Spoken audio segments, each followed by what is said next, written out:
अस्सलाम वालेकुम दोस्तों, मेरा नाम कदस भट्ट। इस वीडियो में आपके साथ मैं क्रिप्टो मार्केट की ताज़ा-तरीन अपडेट्स, न्यूज़ और कुछ क्रिप्टो करेंसीज़ के प्राइस एनालिसिस करता हूँ।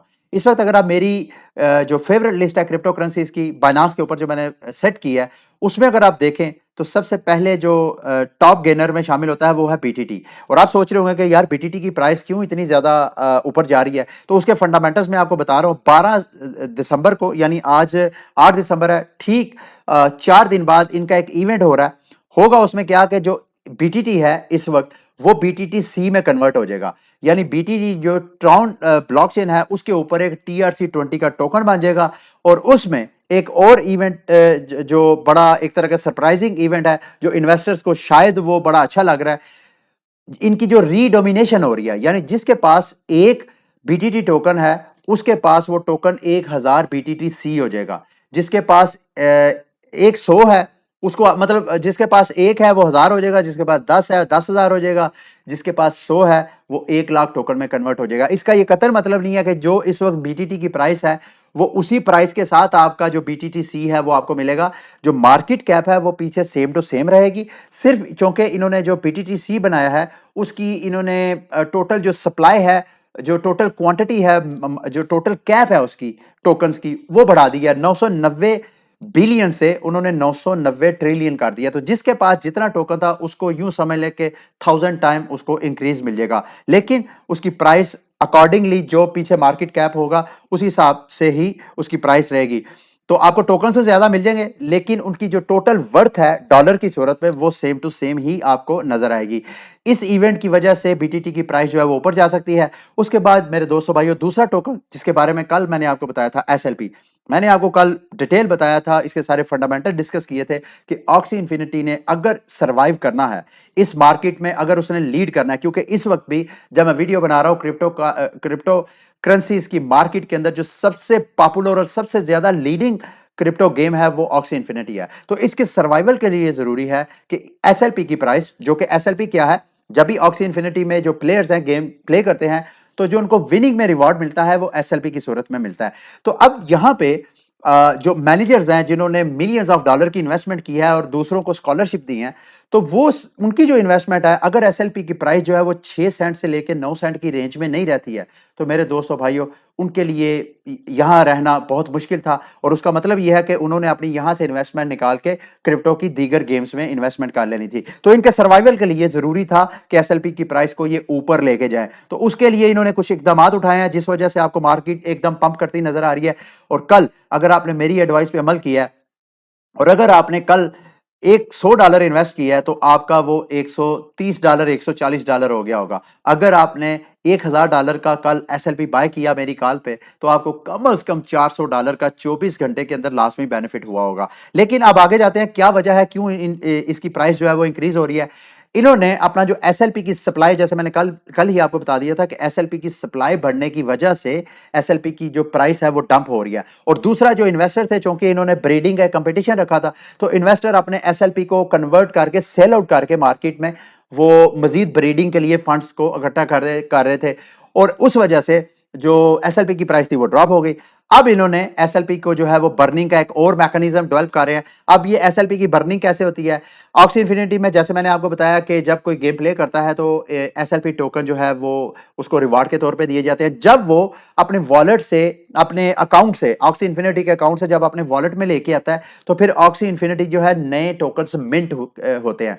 तो चूंकि उसकी सप्लाई बढ़ रही थी, उसकी बर्निंग का मैकेनिज्म यह है कि जब कभी भी ऑक्सी इन्फिनिटी के यूजर जो है वो दो ऑक्सीज को आपस में ब्रीड करवाते हैं तो उसके लिए उनको एएक्सएस टोकन या एसएलपी टोकन दोनों को मिला के वो बर्न करते हैं तो नई ऑक्सी जो है वो बनती है। तो अब इन्होंने जो बर्निंग कास्ट है वो इंक्रीज कर दिया है, उसमें एसएलपी टोकन की जो तादाद है उन्होंने 3 गुना बढ़ा दी है। यानी इससे पहले जब मैं ये वीडियो बना रहा हूं अभी अभी भी इनकी जो एसएलपी कास्ट है, अगर आप फर्स्ट टाइम ब्रीडिंग करते हैं तो $600 के करीब है।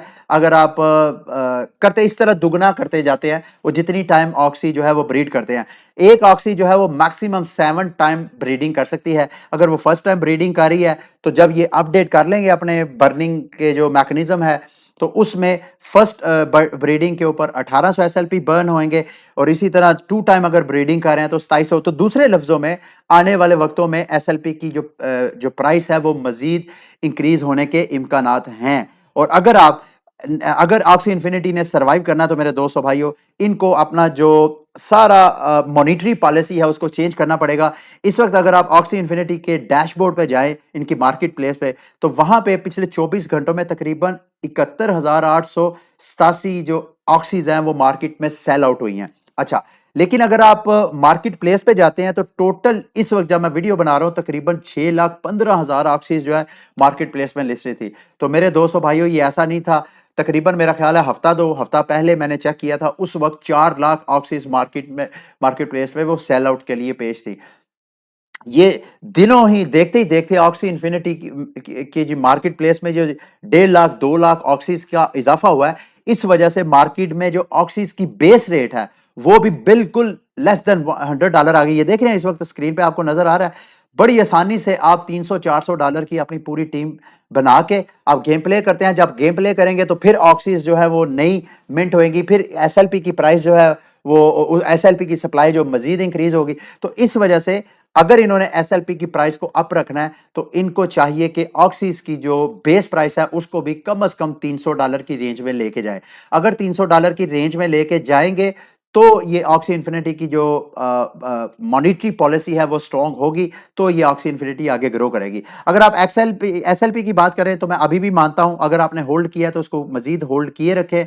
मेरी नजर में आने वाले वक्त में एसएलपी की प्राइस जो है वो 6 सेंट 9 सेंट की रेंज में आनी चाहिए। आएगी तो आपको उसका एडवांटेज होगा। उसके बाद जी, सुशी स्वाप को अगर आप देखें तो इस वक्त मेरी फेवरेट लिस्ट में जो सबसे बुरा परफॉर्म करने वाली, जो सबसे लूजर्स हैं, उनमें 2 क्रिप्टो करेंसीज हैं, एक मोबॉक्स और दूसरी सुशी स्वाप। मोबॉक्स का मैंने आपको बता दिया, उन्होंने जो बाइनांस के ऊपर एनएफटी गिव अवे करना था वो उन्होंने सस्पेंड कर दिया। अब जब तक वो दोबारा बहाल नहीं करेंगे अपनी उस सर्विस को, एनएफटी गिव अवे को बाइनांस के ऊपर, उस वक्त तक उनकी प्राइस जो है शायद इसी तरह अंडर प्रेशर रहे। लेकिन देर सवेर उन्होंने करना लाजमी है। अब सुशी स्वाप के बारे में, सुशी स्वाप क्या है? ये बाइनांस का एक डेक्स है, सॉरी इथीरियम का एक डेक्स है। डेक्स क्या होता है? Decentralise exchange.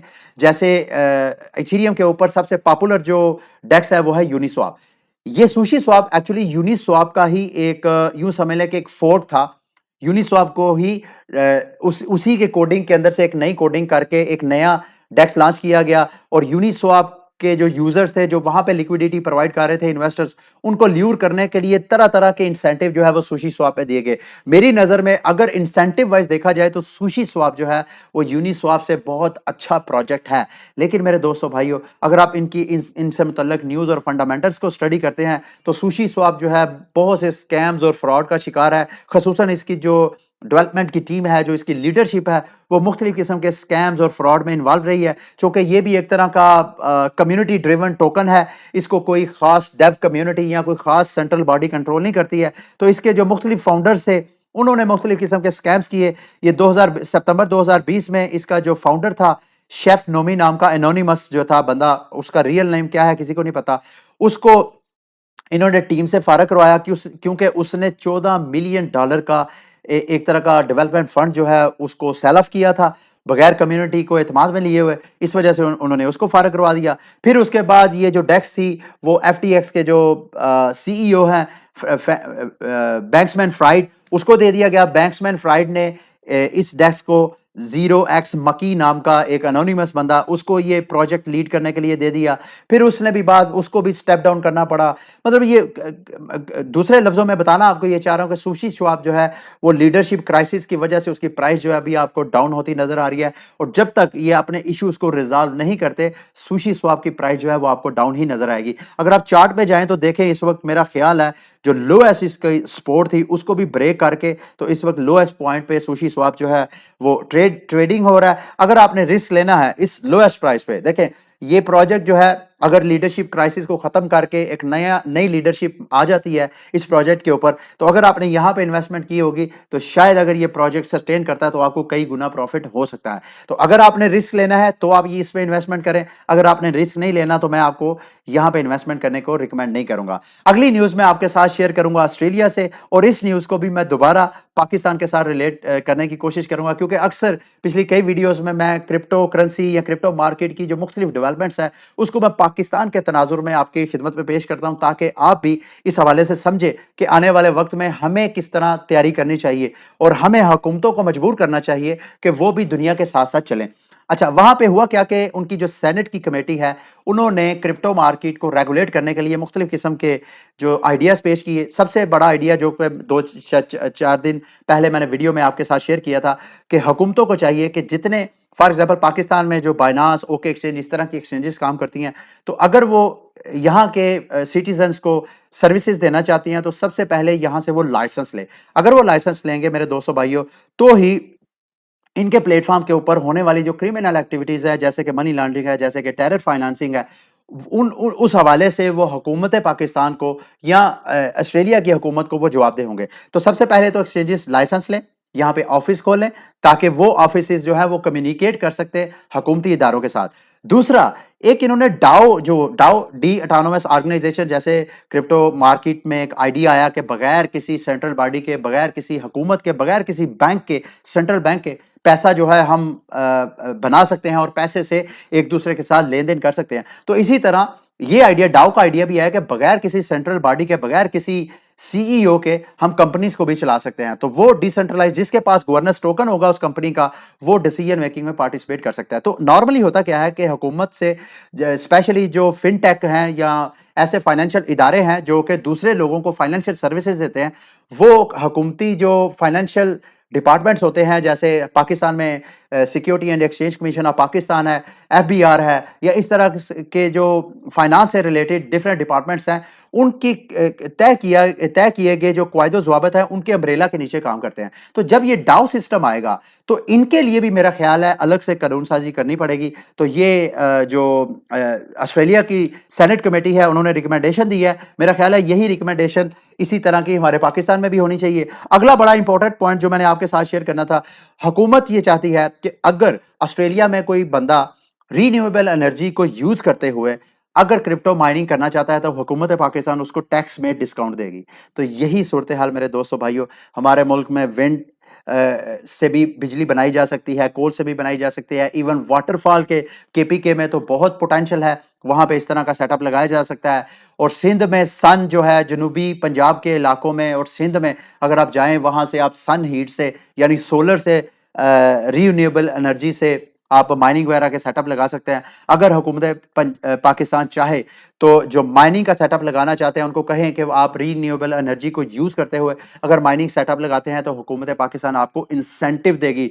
मैं टैक्स में डिस्काउंट की बात नहीं कर रहा, मैं चाहता हूं कि हुकूमत पाकिस्तान उनको इंसेंटिव दे ताकि वो सेटअप लगाएं फ्री में। जो हमारे नेचुरल रिसोर्सेज वेस्ट हो रहे हैं, उस नेचुरल रिसोर्सेज से हम रेवेन्यू जनरेट करें। ना सिर्फ वो इंडिविजुअल जो कि इन्वेस्टमेंट करना चाहते हैं इन प्रोजेक्ट्स के ऊपर, बल्कि वो हुकूमत पाकिस्तान को भी किसी ना किसी तनाजुर से टैक्स की सूरत में वो पैसे भी दें। तो अगली न्यूज है जी, वो भी, उसको भी मैं पाकिस्तान से रिलेट करूंगा।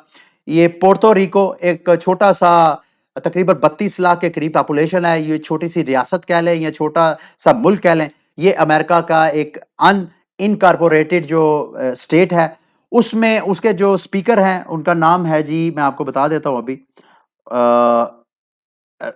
राफेल उनका मेरा ख्याल है नाम है। उन्होंने अभी कहा है कि और ये भी मैं आपको बताता चलूं, जो पोर्टो रिको है, पाकिस्तान की तरह वहां पर भी बत्ताखोरी जो है वो बड़ी आम है। वो आम आवाम से लेके जो सरकारी इदारों में बैठे हुए लोग हैं, जिनके पास इख्तियार है कि वो गवर्नेंस सिस्टम को इंप्रूव करके लोगों को अच्छे तरीके से कंट्रोल करें, वो खुद सारे के सारे अवाम समेत सारे बत्ताखोरी में, जो ताकतवर है वो कमजोर से जो है काम करवाने के सेंस में वो बत्ताखोरी लेता है। तो वहां पर भी बहुत ज्यादा करप्शन है। वहां के स्पीकर ने कहा है कि हम अब इस चीज पे गौर कर रहे हैं कि कैसे हम ब्लॉकचेन टेक्नोलॉजी को इस्तेमाल करते हुए अपने मुल्क से करप्शन का खात्मा कर सकते हैं।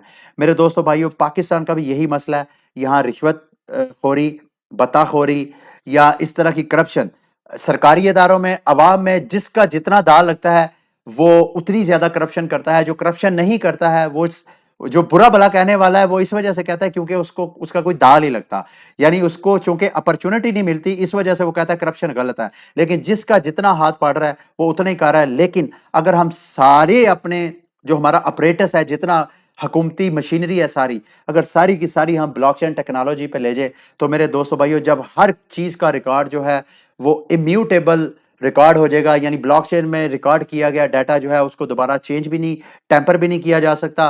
वो रिकॉर्ड जो है वो पब्लिकली अवेलेबल भी है। आपको कोई भी इंफॉर्मेशन लेनी है, फॉर एग्जांपल आप पटवारी से कोई अपनी बेफाम या इस तरह के कोई डाटा लेना चाहते हैं, पटवारी से इंतकाल की कॉपी लेना चाहते हैं, या कोई भी आप डिटेल लेना चाहते हैं, या आप किसी म्यूनिसिपल ऑफिस में जाके अपने बच्चे के बेफाम की कॉपी लेना चाहते हैं, ये इस तरह का कोई भी सरकारी इदारे से आपका कोई काम है, तो आपको उनके साथ कांटेक्ट करने की जरूरत नहीं है। जब हर चीज पब्लिकली ब्लॉकचेन पे अवेलेबल होगी, तो आपको सारी इंफॉर्मेशन बगैर रिश्वत दिए और बगैर टेम्पर प्रूफ, ये भी मैं आपको बता दूं, टेम्पर भी नहीं कोई उसको कर सकता। तो ये सारी चीजें जब ब्लॉकचेन पे चले जाएंगी, तो करप्शन जो है अगर खत्म नहीं तो बहुत ज्यादा कम हो जाएगी। तो पोर्टो रिको के स्पीकर को तो इस हवाले से शऊर है, पता नहीं हमारे हुकूमती जो अरकान है उनको कब होश आएंगे, कब वो इस बारे में सोचेंगे। खान साहब का तो नारा ही करप्शन फ्री पाकिस्तान था। अगर वो इस बारे में सोचना चाहें तो हमारे मुल्क में इदारे हैं, बल्कि वकार ज़कात तो कई बार वीडियो में आके ऐलान बेचारे करते आ रहे हैं कि हुकूमत को अगर चाहिए तो मैं पूरी जो है इस हवाले से सपोर्ट देने के लिए तैयार हूं। लास्ट में ये मैं आपके साथ दो प्रोजेक्ट शेयर करना चाहता हूं। थीटा थीटा ये बड़ा स्ट्रॉन्ग प्रोजेक्ट है। इस वक्त अगर टोटल मार्केट कैप इसका देखें तो तकरीबन थीटा 4.8 बिलियन, और अगर इसको टोटल रैंकिंग में देखें तो इस वक्त 39वां ये टॉप क्रिप्टो करेंसी है। इस प्रोजेक्ट में क्यों जाना है, मैंने तो वैसे बड़ी एक्सपेंसिव इसमें बाइंग की है। मेरा ख्याल है मैंने जब थीटा बाय किया था उस वक्त 8-9 डॉलर, 9-10 डॉलर की रेंज में मैंने इसको बाय किया था। इस वक्त इसकी प्राइस मेरे 200 भाइयों काफी ज्यादा डंप है। ये थीटा का चार्ट है। तो आपने अगर बाय करना है तो मैं आपको लाजमी रिकमेंड करूंगा थीटा को बाय करें। क्यों बाय करें? क्योंकि आज आने वाले वक्त में आपको मेटावर्स जो है एक रियलिटी, और मेटावर्स जो है एक ड्रीम ड्रीम कम्स ट्रू वाला सीन आपको करती नजर आएगी। और ये आपको बताता चलूं कि मेटावर्स के अंदर अगर कोई वीडियो स्ट्रीमिंग कोई करना चाहता है तो उसके लिए यूट्यूब जैसी सर्विसेज इस्तेमाल नहीं होंगी, बल्कि जो decentralize video streaming services providers crypto currencies हैं जैसे कि थीटा है, इस तरह के जो क्रिप्टो प्रोजेक्ट्स हैं उनको मेटावर्स के अंदर यूज किया जाएगा। और अगर मेरे दोस्तों इनकी सर्विसेज को यूज किया जाएगा तो इनका जो टोकन है थीटा का, उसकी प्राइस जो है डेफिनेटली ऊपर जाएगी। अगर आपने इस प्रोजेक्ट को स्टडी करना है, आपने इसको मेरी फाइनेंशियल एडवाइस नहीं लेनी, मैंने एक तरह की आपको अपॉर्चुनिटी दी है, आप इसको स्टडी करें। इसको स्टडी करने का क्या तरीका है, यहां पे टॉप ऊपर आए, यहां पे एम लिखा आ रहा है, इसके ऊपर क्लिक करेंगे तो मीडियम के ऊपर आपको थीटा के मुख्तलिफ किस्म के आर्टिकल्स नजर आ जाएंगे। ये थीटा की मीटर पासपोर्ट के साथ एक तरह की पार्टनरशिप हुई है, वो आप देखें ये क्या चीज है। उसके अलावा थीटा 3.2 इनका जो वर्जन अपग्रेड हुआ है वो क्या है। इसके अलावा मुख्तलिफ किस्म की पार्टनरशिप, ये इन्होंने एक लाइव इवेंट कंडक्ट किया था थीटा ने, एन एसेंशियल इंफ्रास्ट्रक्चर। इस आर्टिकल को लाजमी आपने पढ़ना है कि क्यों थीटा नेटवर्क जो है वो आने वाले जो मेटावर्स क्रिप्टो प्रोजेक्ट्स हैं उनके लिए एक एसेंशियल इंफ्रास्ट्रक्चर प्रोवाइड करेगा। आपके पास अगर विंडोज है, आपके पास अगर फॉर एग्जांपल आपने कोई ऐसा एप्लीकेशन डेवलप किया है, जैसे उर्दू लिखने वाला, आपने उर्दू लिखने वाला एक एप्लीकेशन डेवलप किया है, तो जब तक कोई उसको किसी ऑपरेटिंग सिस्टम के ऊपर इंस्टॉल ही नहीं करेंगे, यानी विंडोज के उस प्लेटफॉर्म इंफ्रास्ट्रक्चर के ऊपर उसको इंस्टॉल ही नहीं करेंगे, तो आपके यूजर उसको कैसे एक्सेस करेंगे। तो इसी तरह अगर मेटावर्स की क्रिप्टो करेंसीज ने काम करना है तो वहां पे वीडियो स्ट्रीमिंग, जो यूजर उसमें पार्टिसिपेट करेंगे उसको वीडियो स्ट्रीमिंग देने के लिए कोई ना कोई इस तरह डिसेंट्रलाइज वीडियो स्ट्रीमिंग प्लेटफॉर्म को वो यूजर्स को प्रोवाइड करेंगे, तो सारे यूजर्स को वीडियो स्ट्रीमिंग डाटा जो है वो मिलेगा। तो उसके लिए थीटा नेटवर्क एक पोटेंशियल कैंडिडेट हो सकता है। इस वजह से मैं आपको कहूंगा अच्छी तरह इसको स्टडी करें, और स्टडी करने के बाद उस इसमें आप इन्वेस्टमेंट करना चाहें तो लाजमी इन्वेस्टमेंट करें। अच्छा, इसके अलावा लास्ट में ये मैं आपको एक नया प्रोजेक्ट ओमनी के बारे में बताऊंगा। ये ओमनी प्रोजेक्ट अभी लॉन्च नहीं हुआ, 2022 में जाके ये लॉन्च होगा। लेकिन मेरे दोस्तों भाइयों, आपने इसमें लाजमी पार्टिसिपेट करना है। इसका अगर आप मेरी टीम का हिस्सा बनना चाहते हैं तो ये रेफरल लिंक जो है मेरी वीडियो की डिस्क्रिप्शन में भी आपको मिल जाएगा। उस पर अगर आप क्लिक करेंगे तो भी आप उस ज्वाइन कर सकेंगे। ये स्क्रीन पे आपको एक कोड नजर आ रहा है, इस स्क्रीन के कोड को भी आप ब्राउजर पे टाइप करेंगे तो सीधा आप इसकी वेबसाइट पे लॉन्च होंगे, तो आप मेरी टीम का हिस्सा बन जाएंगे। ये क्या प्रोजेक्ट है? अच्छा, ये प्रोजेक्ट ओमनी में ये है कि आप जितने, जैसे यूट्यूब है, जैसे ये जो टिकटॉक है, इस तरह की जितनी सोशल मीडिया एप्स हैं, उन सारी एप्स को क्रिप्टोग्राफी के जरिए इकट्ठा करके ये ओमनी एक प्रोजेक्ट डेवलप किया जा रहा है। अगर टोटल इसका कॉइन मार्केट कैप में जाएंगे तो इस वक्त इसका जो मार्केट कैप है वो बहुत लो है, तकरीबन 9 मिलियन का इसके पीछे सरमायाकारी है। अभी ये प्रोजेक्ट लॉन्च नहीं हुआ। जब ये लॉन्च होगा तो इसकी प्राइस कितनी ऊपर जा सकती है। इसके टोकन की प्राइस इस वक़्त तकरीबन 4.5 सेंट है। अगर आप इसको बाय करना तकरीबन मेरा ख़्याल है आप $250 का ये बाय करते हैं तो आप यहाँ पे यूज़र नेम भी अपना रिज़र्व करवा सकते हैं। क्योंकि ये एक सोशल मीडिया एप्लीकेशन है और सोशल मीडिया एप्लीकेशन में आप फ़ेसबुक पे जाते हैं तो आपकी एक अपनी आईडी है। तो अगर वो आपकी आईडी जो है ऑलरेडी किसी और ने बना ली है तो आप फॉर एग्ज़ाम्पल आपका नाम मेरा नाम मुक़द्दस है। मैं फ़ेसबुक पे जब अकाउंट बनाने जाता हूँ वहाँ पे मैं अपनी आईडी को लिखता हूँ मुक़द्दस।